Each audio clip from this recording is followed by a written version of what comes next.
there, 𝐂𝐲𝐶 in All Canada. right, boys and girls, special guest behind the scenes. They can hear you, so shh.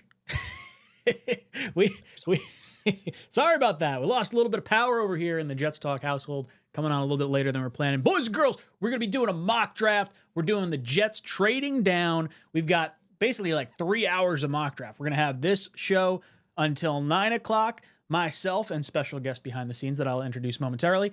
We've got my show with Dom C over on the Talking Jets channel. We will be following the same format. We're going to be trading down, and we're going to try and work our way through all the different thought processes. Green Bean show at 10 o'clock with him and Dom C going to be following the same formula. So you got 3 shows in a row talking about the Jets trading down, different kind of scenarios. We're not sure if we're going to wind up having the same trade down scenarios in each one and how we're going to interact with each one of these picks. So I'm very, very excited to get into this.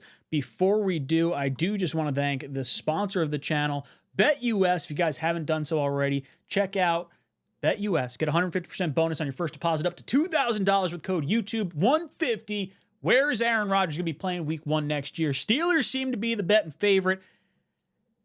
We're excited to see where that actually ends up. What ends up happening? Rodgers is going to play next year. He's going to retire. Throw some money on it. Help support the channel. And maybe get yourself a little bit of cashola. But without further ado, let's go into our special guest and the mock draft. And what we're talking about here. Tigo, thank you so much for hanging out with me tonight. We're going to roll through this. A little bit of an accelerated mock draft, being that we're coming on like 20 minutes late. But thank you so much for hopping on, dude. We can't control the weather. Can't control... this was the plan. This is... The Lord said you're going to be 20 minutes late. Here's a bunch of wind. That's what happened, or whatever you believe in. But I'm happy to be here, man. I love talking draft. We're here. Let's do this. Let's start breaking down what a post Robert Saleh, Aaron Rodgers, Joe Douglas world Jets is going to look like. Let's start getting excited about Jets football again. I'm pumped. It looks like the chat's pretty fired up. It looks like your co-host, Mr. Green Bean, is in the chat talking a little smack to you. I'm excited to kind of get into this and just show Green Bean exactly how a Tigo and Ryan draft works out here. We had a poll question in the chat. You guys can vote on it. Voting's actually, I'm going to close it right now because we're on an accelerated timeline. So the Jets are trading down. It looks like the Cowboys at number 12 is going to be the decision for where we're going to wind up starting this draft. So we're going to put 5 minutes on the clock for each one of our picks. Let's see. If I pick the Jets, I'm able to force trade with the Cowboys. Is that right? Yes. Well, do it. Let's see if the Cowboys are interested, because sometimes that'll happen. The Cowboys might be a team that's interested in coming up. Sure. If not, we can force the trade, and then I'll make sure I have the points available. So I'll make sure that the points match up. Perfect. It's exactly what I wanted to do. Do we want to do so settings wise, we're doing 7 rounds. We're going to do turbo speed, so that way we can get to our Jets pick each time. Public versus PFF board. Which one do you prefer? How do you like that slider? Normally I don't touch any of the sliders on the PFF mock draft, because again, it's just what matters is just running into as many different scenarios as possible. Mm-hmm. And just to have an idea of what the team might look like and just start picturing out how things will fall. So you start messing with the sliders, sure. But I think right now it's the first one we're doing. Don't touch anything. Let's just go about and see what happens. All right. So you heard Tigo. We're going to let it rip. See what happens. We got the Jets selected. We're going to enter the draft. Let's see. If I do, I think we should force trade the Cowboys pick. Because they're not going to show us what they're offering, right? They've kind of changed that. No, they would say they're interested in coming up. So just start the draft. When it gets to 7, we can force the trade then too. All right, here we go. We are going to start the trade. Oh, bastard. So again, in a situation like this, it makes perfect sense. So we've got Tet's gone, Carter's gone, Graham's gone. Mm-hmm. This is like literally probably worst case scenario for the New York Jets. From like, I want McMillan there. I want Graham there. Carter would be cool. I would take literally anyone like that went ahead of us. And now I'm in this weird, funky spot, right? So we got to trade down. Let's see what teams are offering trade downs. Let's see. Does it tell us which ones? They don't. Yeah, Falcons, if you click Rams, on that Raiders. thing So on we're the gonna left, it'll tell force you which trade. teams. Let's see, where's Cowboys? We're gonna do Cowboys for our team, the Jets. We're gonna get 12. What do you have the point spread up in front of us so we know exactly? So since it's not that far of a drop, we are at 1,500 points at 7. Mhm. Dallas is at 1,200 points at 12. So they would need to give us 300 points if they wanted to come up. Mhm. Now, 300 points would they don't have anything right now that would equal 300 points. So it comes down to two conversations that you can have with the Dallas Cowboys, and I'll let you make this decision. Either they're going to overpay no matter what. You want to come up, you have to convince me to leave.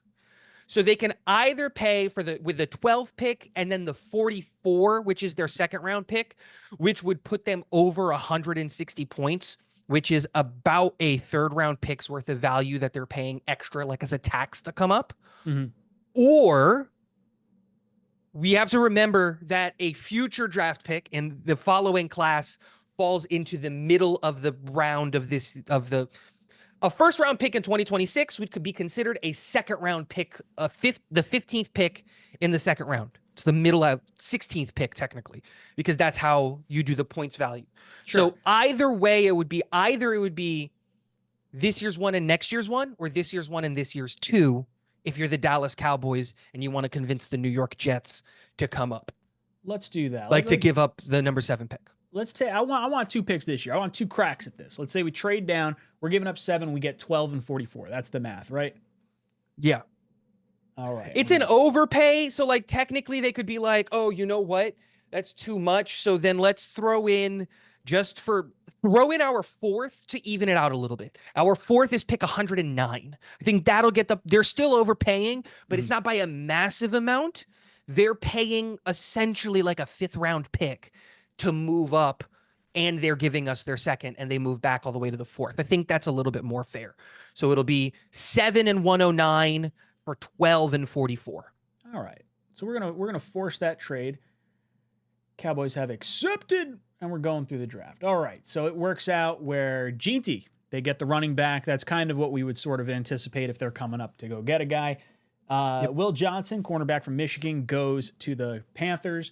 Then Starks goes 9. Campbell and Banks, the 2 tackles, go 10 and 11. Jets are on the clock right now. And this is who we're sitting at right now. We don't really know how free agency played out in this sort of, theorized mock draft. We're not going to put us on the clock. We got 5 minutes to make this pick. So that's going to click down. Let's discuss a little bit what we want to do. I think popular people are going to be thinking possibly tight end Tyler Warren's going to be a popular option here. Potentially, if you like the wide receiver group, maybe Burden or Egbuka. Where are you kind of leaning right now, sitting at 12? I think in this spot, it's all about value. Obviously, it's just like BPA at a spot of value. And for me, there are 3 names that are jumping out at me from this list right here. Number 1 is Mike Green, the edge out of Marshall. Number 2 is Tyler Warren, obviously the tight end out of Penn State. And then number 3 is Benjamin Morrison, the quarterback out of Notre Dame. If you can look past the Benjamin Morrison injury, I think that he is exceptional value. We need a corner. 2 first-round corners would be really, really good for you. There is that concern a little bit that he's more of a zone corner than a man corner. So how would that necessarily work in Wilkes's defense? And so you have that question there, but I think good defensive coordinators adapt. And we've seen that from Wilkes before, being able to adapt to the players that he has. And so I think you can get the best out of them there. We don't know what we're getting out of JJ.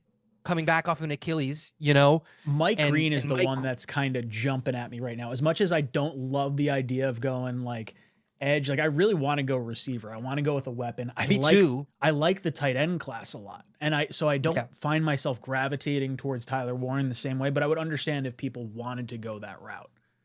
I think it's all about also looking at like the class as a whole. This is like a deep wide receiver class and a deep tight end class. And while Tyler Warren right now is the best tight end in this class, in 5 years from now, there's a good to fair chance that he's not going to be the best tight end of this class. I think Loveland out of Michigan is probably going to be that guy. I love Colson Loveland. It's too rich to take him here. That's why I voted to go back to 20, because that would be in the range there. But like, again, it's just value, because you can find Trey Harris is going to be available in the second round or in the third round.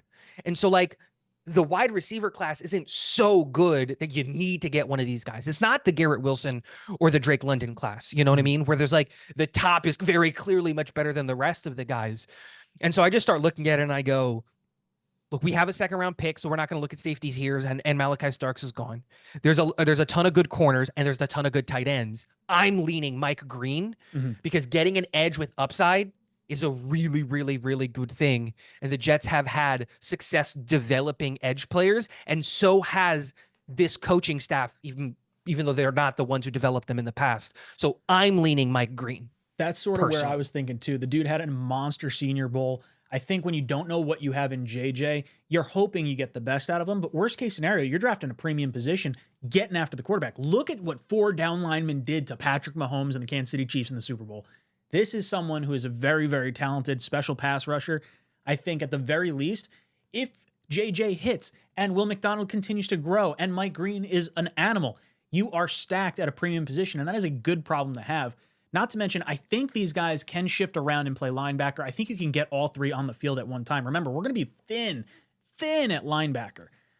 E-Boogie's coming in. E-Boogie says he wants a wide receiver in there. What are your thoughts on the wide receiver at this particular spot? Egbuka and Burden seem to be the top 2 guys here on PFF's big board. I think we have an extra second, right? And so for me, the way that I look at it is you go into the second, 𝐒𝐿𝐼 Yamaner, I don't know how to pronounce his last name, out of Stanford, he'll be available there. Savion Williams, Jaden Higgins, Tez Johnson, Trey Harris. Those names to me have, like, Emeka Egbuka is probably going to be, he's going to work in the NFL. He's going to be a good dude, but he has some injury concern. I haven't watched a ton of Burden, so I can't really speak to him. But again, I just look at it and I go, this is a deep wide receiver class, and we have 2 seconds now. So let's pull. I think we pull the trigger on Green and don't look back. I agree. He feels like the best player for us right here. All right, we're pulling the trigger on Mike Green.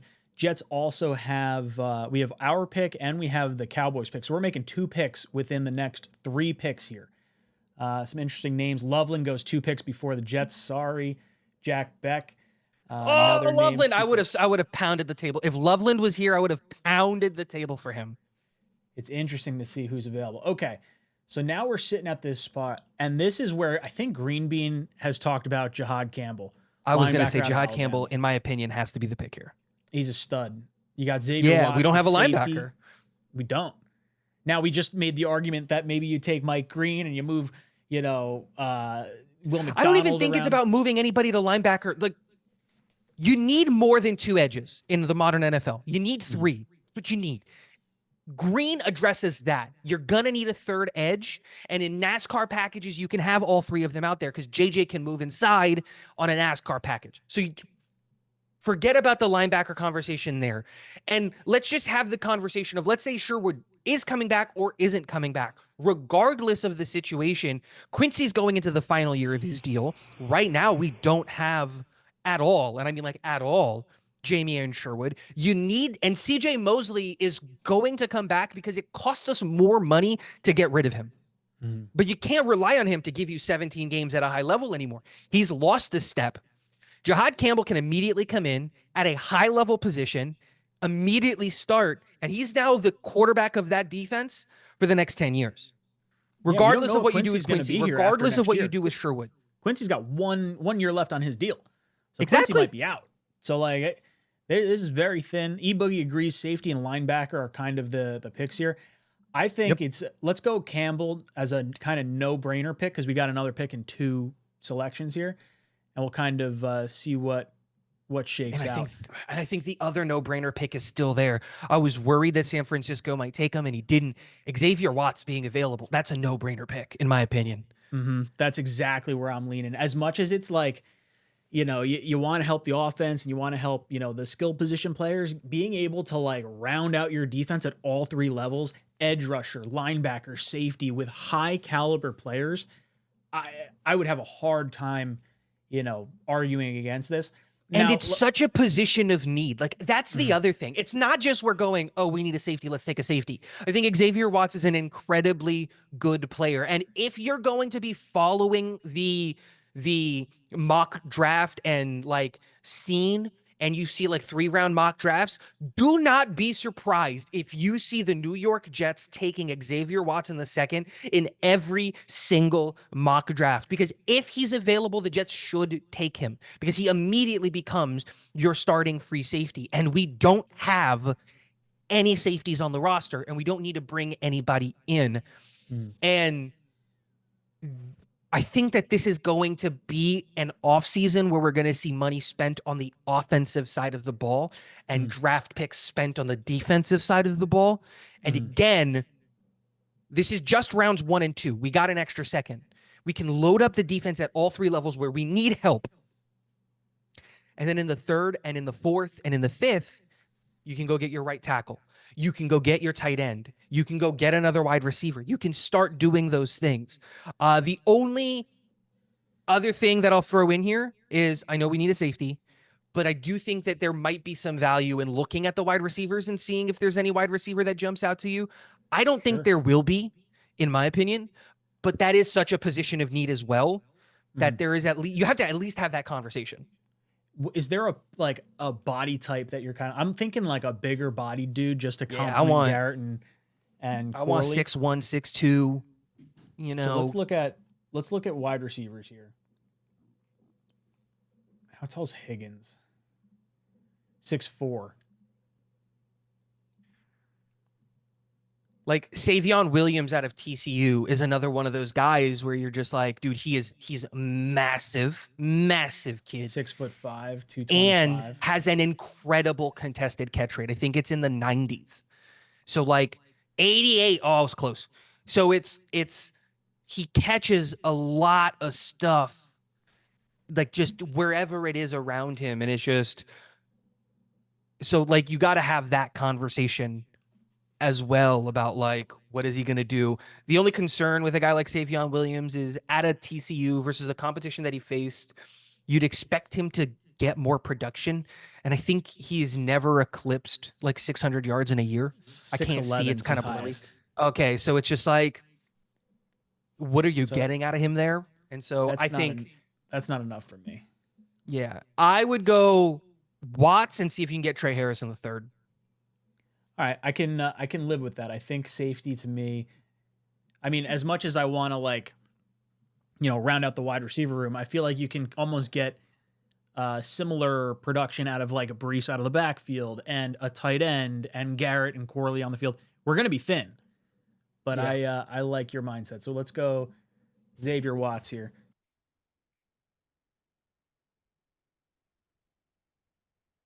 All right. So now we're sitting in the back part of the fourth round. Harold Fannin Jr. Oh, the tight end goes right before us to Baltimore. That's who I was hoping. And Arroyo's gone. Dude. Oof. That's a rough way to go. Jalen Milroe's still here, by the way. Nope. I know you're not a big fan. I want to look at I don't want to pass on Patrick Mahomes because we have freaking you know what I mean? I'm just not in that mindset. Like I'm not even going to entertain it. All right, so these are the top tight ends and wide receivers. Is there anyone kind of speaking to you? Average rank for these guys are 113. We're picking 92. So we're kind of in that spot of like almost a no man's land from right here. No, I think again, there's still a ton of good tight ends. I think we're going to do something in the free agent world when it comes to tight end. And so I think our next pick is 145? We have, 145. What's after? It's 92, 145, and then 157. Yeah, so at 145, you're looking at Mitchell Evans out of Notre Dame, Benjamin Urasek out of Georgia, Jake Bringstool. Are we those guys D line and just going D tackle? I don't think we should go D-tackle this. Like, who are the wide receivers that are available? Ah, dude, that's the thing. I feel like we got to hit the offensive side of the ball at this point. No, I agree. That's why like I want to look at like who are the wide receivers? It's like Torrey Horton. Like that's a in my opinion, like that's a good get. Why is he so far down? Like, why did he only have 300 yards this past year? Was he I injured? think he got hurt. Played in 5 games this past year. Yeah, like I think that the reason he's so low is because he got hurt. And like again, you're gonna have to have that conversation of does he pass a medical? And let's just if we can just assume that everyone's gonna pass a medical, right? Because I hate having that conversation. Oh, maybe they don't pass. Who knows? Torrey Horton, I think like this is great value for Torrey Horton here because I think he would be a higher pick if he was healthy. He's not healthy, so he's going to be this far down. And now you're looking at a situation of, and I'm not saying Torrey Horton is as good as this guy. Please, that's not the point. But I think you're at least having a conversation of Torrey Horton having the possibility of being this year's Puka Nacua, a guy who didn't go as high as he should have because he was hurt at BYU. Or in this case, Colorado State. And it's just like no one took the risk on that, and now he's a stud. So for me, like Torrey Horton is a guy that I would definitely look at, and he's, in my opinion, the best value here. So I want to on that front. Tackle too. Did we lose out on? Oh, I'm sure Ozzie went in front of us. Where'd he go? I don't know where he's been going. Yeah, he went into the 2nd round. There are still other tackles. Boston College. Yeah, there are still other tackles. And I think the other thing too that like we probably need to have like a conversation about is you might not be looking for a tackle. You might be looking for a center guard. Yeah, I think there's a chance that AVT is playing tackle for us. I think that's the best option. I mean, I want Morgan Moses back. I want I do AVT too. at guard. Regardless of if Morgan Moses comes back. I think you're looking at center guard because if you can find good value in the 5th round, center guard that can start, you take it because Joe Tippmann can play right guard, AVT can play right tackle. And like Joe Tippmann is probably better served at right guard, and AVT is financially better served at tackle. So you think Horton would be the pick? He's light, 185 pounds at 6'3". Look, so he is light. He's not your like body someone else kind of guy. No. And then you got Terrence Ferguson. I'm seeing a lot of people in the chat like Ferguson at tight end. Ferguson, I wouldn't be mad at Ferguson either. Like if that's the route that you want to go, if you want to go tight end, you can do that. And like I get it because we don't have a single tight end that's on the roster that should be on the roster. You know, I think that there is a sneaky chance that we bring back Conklin, just because of the like we're gonna eat $4 million in dead cap, and if he's only gonna get 9, might as well just give him the 9. And so at least you'll have somebody, but we need to take a tight end. So if you want to take Ferguson's a great pick. I like that pick a lot. We're going Ferguson. I like it. We need some pass catchers, need some bodies. All right, sitting at pick 154. Jets still got to get a wide receiver. You got Kobe Hudson here as the top one available. What's his size? 6'1", 200. Who else we got? Kyle Williams, 6 foot, 186. Is Nick Nash still available? Wide receiver. Yes. He's a guy I would put on our board of possible taking right here. 6'3", 195. I like that. Redshirt senior. That's a guy I would put on our board right here. 5% drop rate. Big boy, really catch. good. And he's on the better side of both those. Yeah, much improved this year at a lot of his stuff. I think he is the perfect wide receiver 3, wide receiver 2 type of pick. If you're trying to go wide receiver and like that fits that athletic profile of 6 foot plus, you know, big body contested catch type of guy, like he fits that mold. So I like Nick Nash here, but I like it based on the size we're seeing. 16 touchdowns this past year, 8 the year before that. Like, dude just catches balls. Nearly 1,400 yards, 100 catches. They're saying he was a quarterback before being a wide receiver Yes. too. I Yes, he was. always like that. I Me feel like too. there's a nuance that comes with the wide receiver position when your quarterback knows, or when the wide receiver knows these different things that a quarterback might be looking for. Yep. I can live with this one right here. Just for argument's sake, let's look at the offensive lineman. I'm going to put it right out in the world right now. I would like Nick Nash. I like Nick Nash. But I think that there's value in looking and seeing what do the offensive linemen look like? Because if there's a guy that you look at and you go, like, maybe this guy might be better value, you might go that way. I don't think there is going to be. I would take Nick Nash here, but I just, again, just for argument's sake, you gotta look, you know? I threw quarterback in here too. I'm just curious who's left. I think all the guys I would have preferred to go with are kind of gone. Yeah, no, like, again, if we were going to take a quarterback, it was going to happen much, much earlier. Oh, McCord's still available. I would take him at our next pick if he's there. I don't need to do that right here. I wouldn't take a quarterback in this class. I understand that, but we don't know what Jordan Travis is either. I don't. So has nothing to do with Jordan Travis. No. Everything to do with backup regardless. Like, you may just need a dude long term. We can find a dude that's going to be, I think, just as good or better than Kyle McCord or one of these guys. Again, like, just don't put yourself, like, these draft picks are obviously lottery tickets, but there are better options available. Like, we still need an interior defensive lineman. And in the 5th round or the 6th round, you're going to find a guy that's 400 pounds that can just eat up blocks.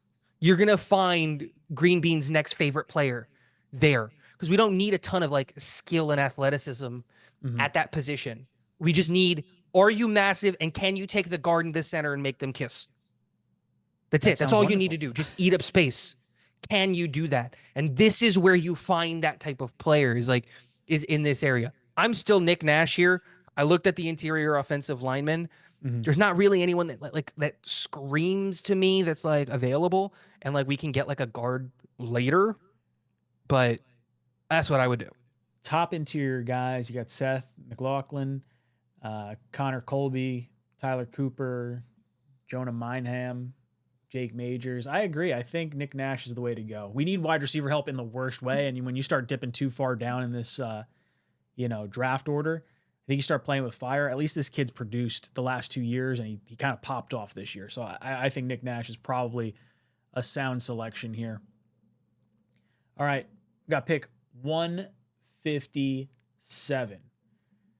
157. What else do we have? What other picks do we have remaining? 157, So we've got 185, three. We've got 206. We've got a 5th and 2 6th left.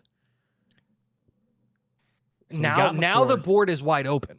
Yeah, McCord, right, is on my list of guys I would like. We're seeing Emory Jones, tackle out of LSU, get thrown in there.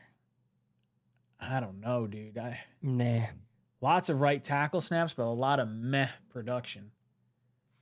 And at an SEC school, like that matters. You know, like it's not even like, it's absolutely meh performance at an SEC school. And so you're just like, it's just not the greatest there. Got left tackle John Williams. What about the interior guys? Are there any interior guys still available? Left tackle. Let's see. Interior. Top guys on the board. It's like guard center.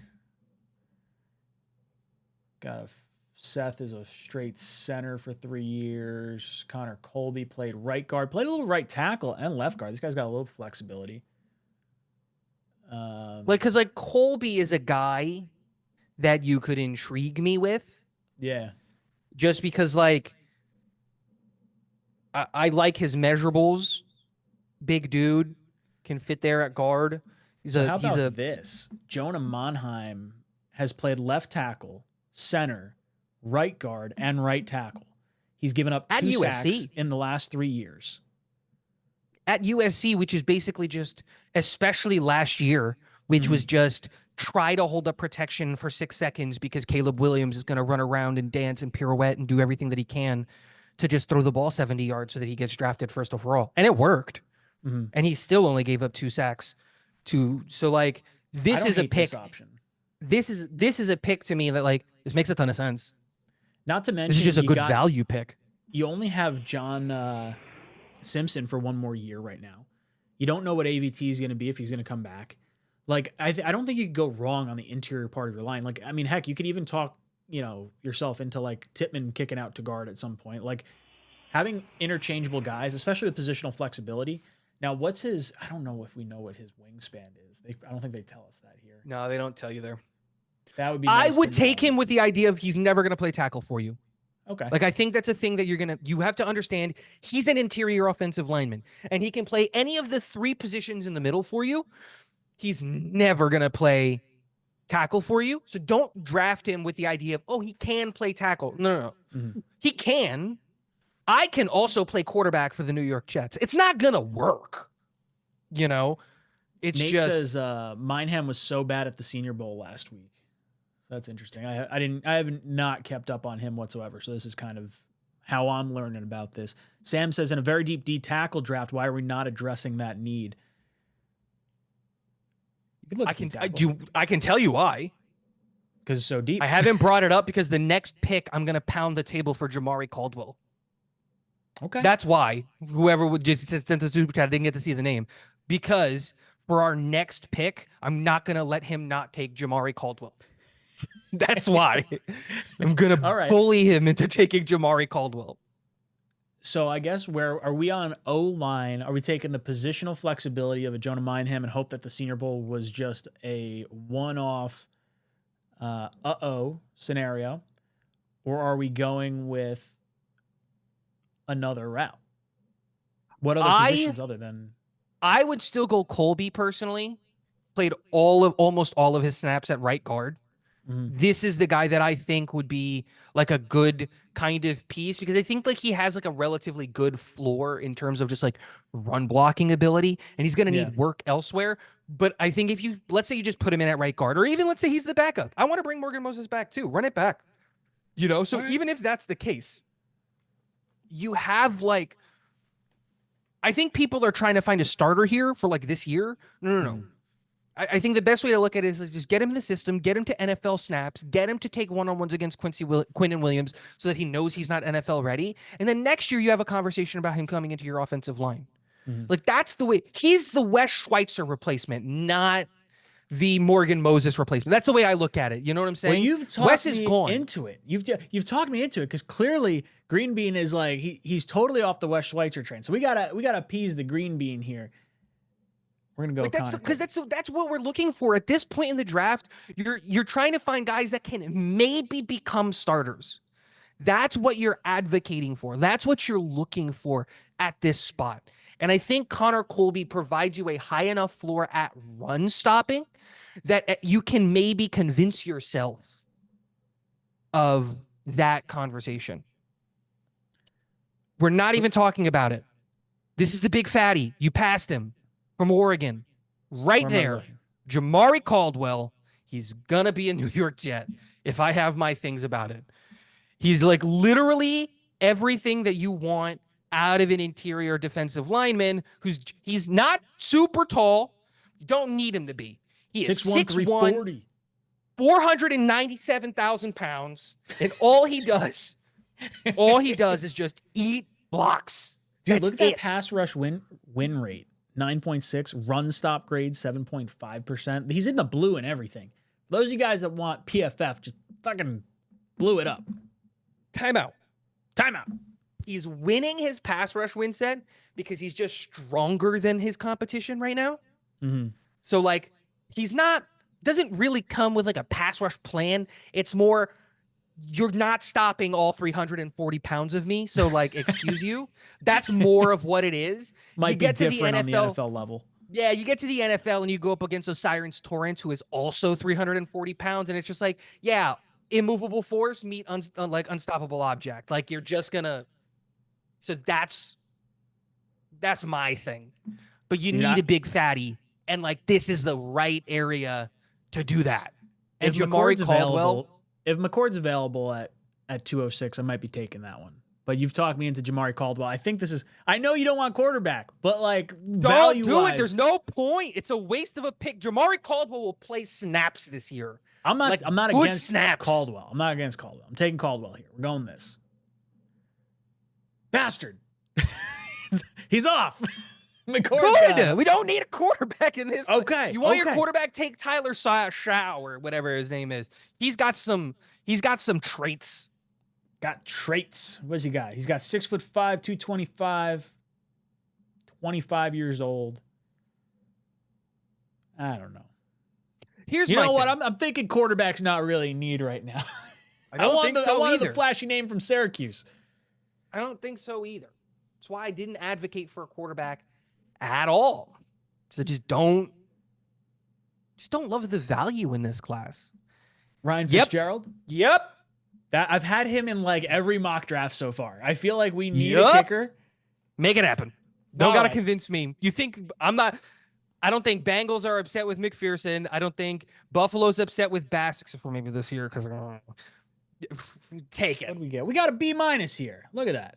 Nah, they didn't love Ryan Fitzgerald, but they also didn't spend the last year staring at Greg the Leg double doink it to lose us a game against Buffalo.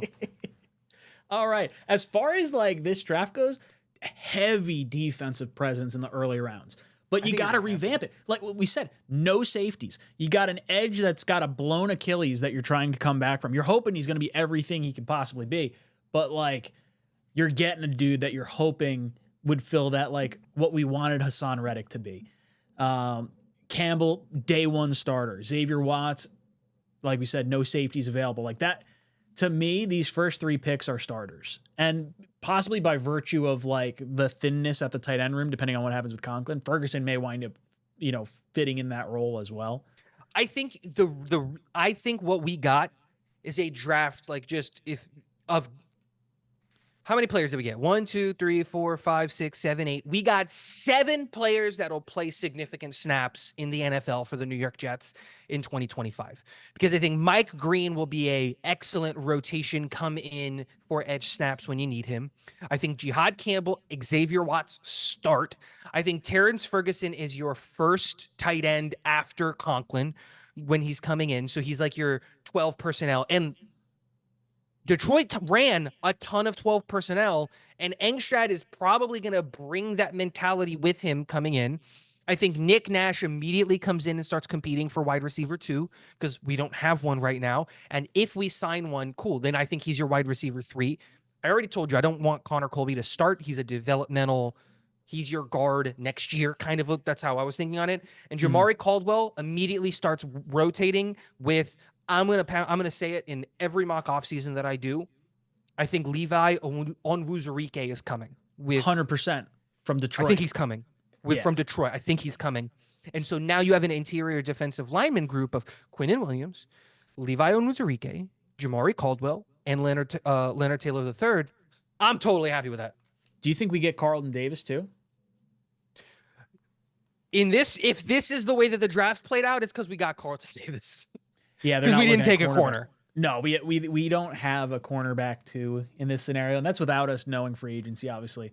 But I think you're getting some of those defensive guys that Glenn knows. Like I think for the losses of like a Sherwood and a, insert whatever other guys you want. And I know none of us really want Kinlaw. We're not on board with some of these other guys, but realistically, you get a new defensive head coach. They're going to want to bring in some of their own dudes. So it's as much as it might be like, hey, we want to hold on to Reed because we like Reed, and contractual wise, like Davis might be similar, but he knows what Glenn wants. Reed wants out. He's loyal to Glenn. No, I know Reed wants out. I'm saying from a value perspective in terms of contract. It might be similar. And like my thing too is there are ways to play. Like you're not going to fill every position as efficiently or as quickly or anything like that in every draft. That's just not the reality of it.